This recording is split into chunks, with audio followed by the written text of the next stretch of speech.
Quando o médico disse que eu podia ir para casa, eu senti um alívio silencioso.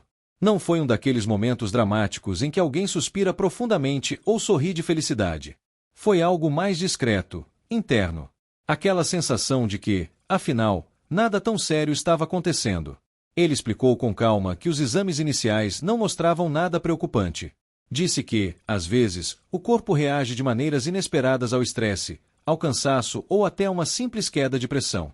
Recomendou descanso, hidratação e atenção aos sintomas. Se algo mudasse, eu deveria voltar. Eu concordei com a cabeça. Peguei os papéis da liberação. Agradeci. E saí do hospital acreditando que aquela história tinha terminado ali. No caminho para casa, tentei reorganizar meus pensamentos. A noite estava tranquila e as ruas quase vazias. Eu lembrava da sensação estranha que tinha me feito ir até o hospital horas antes, mas agora ela parecia distante, como se fosse algo que já estivesse ficando para trás. Cheguei em casa, tentando agir normalmente.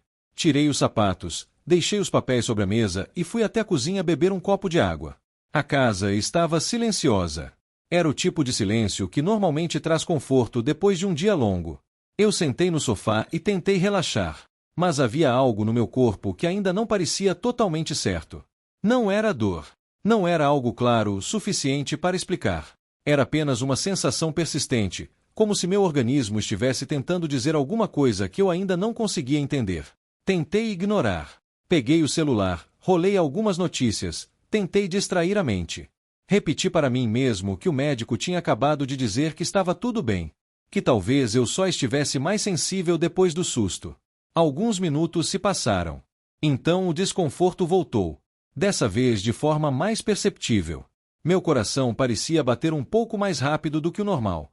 Minha respiração ficou mais curta, como se eu precisasse prestar mais atenção para respirar profundamente. Não era algo extremo, mas era suficiente para me deixar inquieto. Levantei para caminhar até a cozinha novamente, pensando que talvez um pouco de água ajudasse. No meio do caminho, precisei parar. A sensação de fraqueza veio de repente, como se o corpo tivesse decidido desacelerar sem avisar. Apoiei a mão na parede por alguns segundos até recuperar o equilíbrio. Foi nesse momento que a tranquilidade começou a desaparecer. Voltei para o sofá tentando manter a calma. A mente começou a correr em várias direções ao mesmo tempo. Uma parte de mim dizia que eu deveria simplesmente descansar. Outra parte lembrava que poucas horas antes eu estava em uma maca no hospital. Eu pensei em ligar para alguém, mas hesitei. Afinal, tinham acabado de me dizer que eu podia ir para casa. Mas o corpo continuava dizendo outra coisa. Os minutos seguintes foram estranhos. O desconforto não melhorava, e aos poucos parecia se transformar em algo mais intenso. Minha respiração ficou mais difícil de controlar e o cansaço aumentou de forma desproporcional. Foi quando uma certeza silenciosa apareceu. Eu precisava voltar ao hospital. Não era mais uma dúvida. Era uma decisão. Peguei as chaves e saí de casa tentando manter o foco. A noite parecia diferente daquela vez. As luzes da rua passavam rápido demais e o trajeto até o hospital parecia mais longo do que antes. Enquanto dirigia, uma pergunta não saía da minha cabeça. E se eu tivesse simplesmente decidido esperar? E se eu tivesse acreditado que aquilo passaria sozinho? Quando cheguei à emergência novamente, tudo foi diferente da primeira vez. Assim que expliquei que tinha sido liberado algumas horas antes e que agora estava pior, percebi que a expressão das pessoas mudou. A recepcionista chamou um enfermeiro imediatamente e, em poucos minutos, eu já estava sendo levado para dentro. Dessa vez, o ambiente parecia mais urgente. As perguntas vieram rapidamente. Nome, idade, sintomas. Os equipamentos foram conectados enquanto médicos e enfermeiros observavam os dados que apareciam nos monitores. Eu estava deitado novamente em uma maca, tentando organizar os pensamentos. O hospital, que antes parecia calmo agora, estava cheio de movimento ao meu redor. Em pouco tempo, decidiram repetir alguns exames. A diferença era que agora tudo parecia mais atento, mais cuidadoso, mais rápido. Enquanto aguardávamos os resultados, percebi algo no comportamento da equipe médica.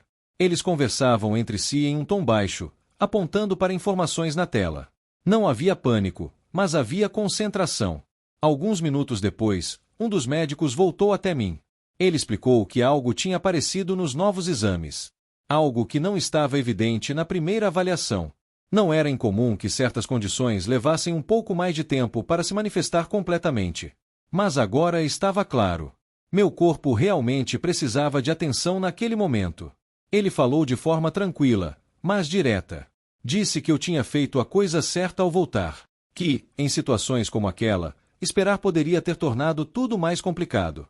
Ouvir aquilo me fez sentir uma mistura estranha de emoções. Alívio por ter voltado. E ao mesmo tempo uma espécie de choque ao perceber o quão diferente aquela noite poderia ter sido. Fui levado para um quarto de observação. A equipe começou um tratamento imediato para estabilizar a situação. Aos poucos, minha respiração começou a melhorar e o corpo começou a responder ao que estavam fazendo. As horas passaram de forma diferente da que eu tinha imaginado quando saí do hospital pela primeira vez. Eu não estava em casa tentando dormir. Estava ali, monitorado, cercado por profissionais atentos. E, pela primeira vez naquela noite, percebi com clareza que voltar tinha sido a decisão mais importante que eu poderia ter tomado. Na manhã seguinte, o médico voltou para conversar comigo com mais calma. Ele explicou melhor o que tinha acontecido. Disse que alguns problemas de saúde podem começar de forma muito discreta e se desenvolver rapidamente. Os exames iniciais não mostraram tudo porque, naquele momento, o corpo ainda estava no início do processo. Mas horas depois, a situação já era diferente. Ele disse algo que ficou gravado na minha mente. Seu corpo estava avisando. Aquela frase parecia simples, mas carregava muito significado. Nos dias seguintes, enquanto eu me recuperava, pensei bastante sobre tudo o que tinha acontecido. Pensei na primeira consulta, na sensação de alívio ao sair do hospital e na decisão de voltar mesmo sem ter certeza absoluta. Percebi que, muitas vezes, confiamos tanto na ideia de que tudo está sob controle que esquecemos de ouvir os sinais mais silenciosos. Aprendi algo importante naquela noite. Ir para casa não significa sempre que tudo terminou. Às vezes, significa apenas que ainda não é possível ver tudo com clareza. E voltar não significa exagero. Significa cuidado. Se eu tivesse ignorado aquela sensação estranha, se tivesse decidido simplesmente esperar até a manhã seguinte, a história poderia ter sido muito diferente. Hoje, quando lembro daquele momento, não penso apenas no susto. Penso na decisão. Naquele instante em que percebi que precisava confiar no que meu corpo estava dizendo. Porque, naquela noite, sair do hospital parecia o final da história. Mas foi voltar que realmente mudou tudo.